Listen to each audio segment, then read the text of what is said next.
In this video, I'm talking about resentment as a false boundary. And the basic idea is that holding on to resentment can feel like you're setting a boundary. It can feel like you're making sure that you are never treated in that way again.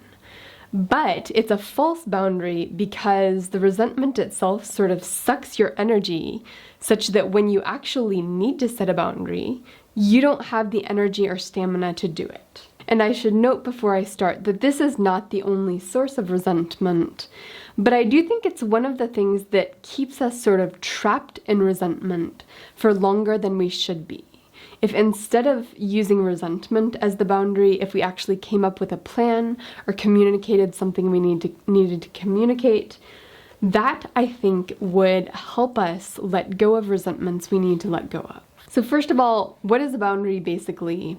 Well, with the concept in this video, I think Brené Brown's definition is probably the most clear, which is a boundary is being really clear with people about what is okay and not okay in relationship. And the definition I often use is a boundary is a budget for your emotional and spiritual energy. Resentment, of course, is really unhealthy. I think we all kind of know this. There's a Nelson Mandela quote that goes like this. Resentment is like drinking poison and then hoping it will kill your enemies. And that's pretty much true. It's the resentment is aimed towards someone else, but you're the one who is harmed by it. This is why 12-step programs are very clear that you need to write down your resentments, address them, and they have a formalized process for doing that. It's because resentment will eat you up in ways that are self-destructive. But the problem we sometimes run into as we try to get rid of resentments is that, for one, they're kind of delicious. There's something delicious about hating someone or thinking over and over about how wrong they are or how bad they are. Another problem is that the resentment can feel productive even when it's not. And that's really what this video is about. Why does resentment sometimes feel like it's protecting you?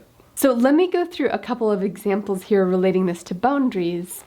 A very simple one might be, let's say your roommate sometimes uses your deodorant. Very simple boundary issue. They shouldn't be using your deodorant.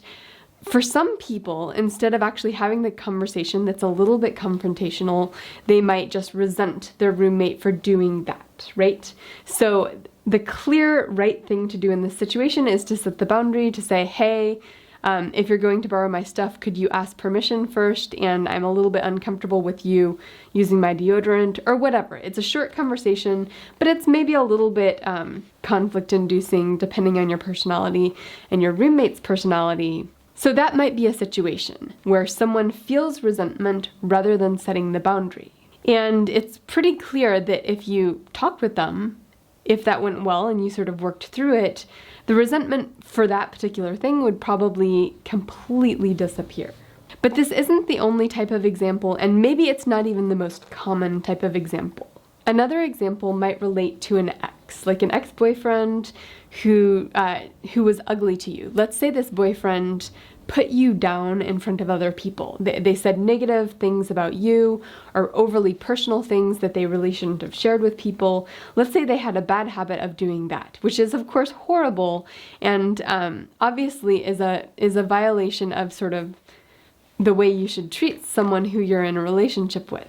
But this is an ex, so you've stopped the relationship, that's ended, but you still resent that behavior.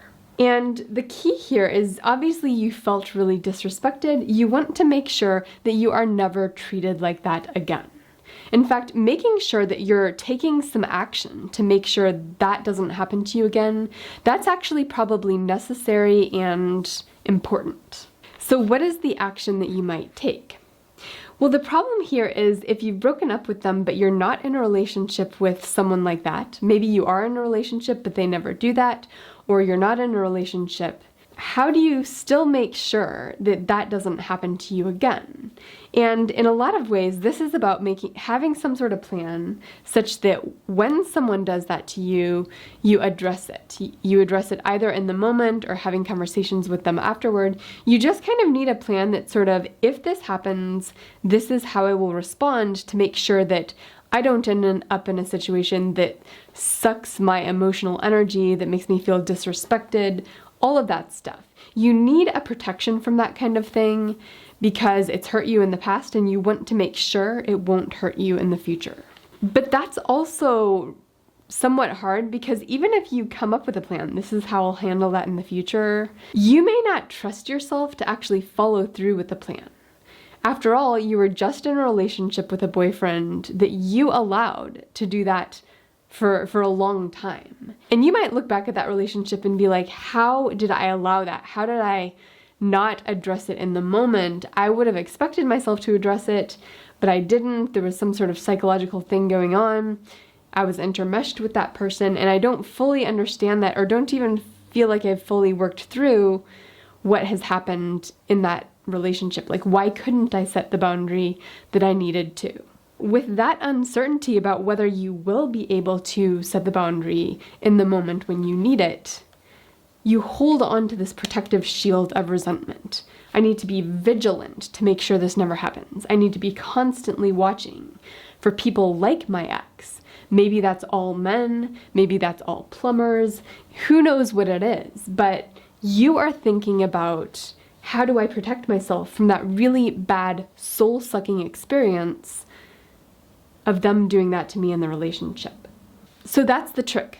Resentment can feel protective. And the solution, of course, is to make sure that you have the tools you need to actually set the boundary in the moment when it happens. In that case, you can say, you know what, I don't need to have this tool out all the time. I don't need to be constantly on the watch for people taking advantage. I can recognize in the moment when it happens, address it then, and let the rest of my life be me living my life productively rather than me constantly protecting myself from this bad past experience. And so how do you do that in the second scenario with the boyfriend?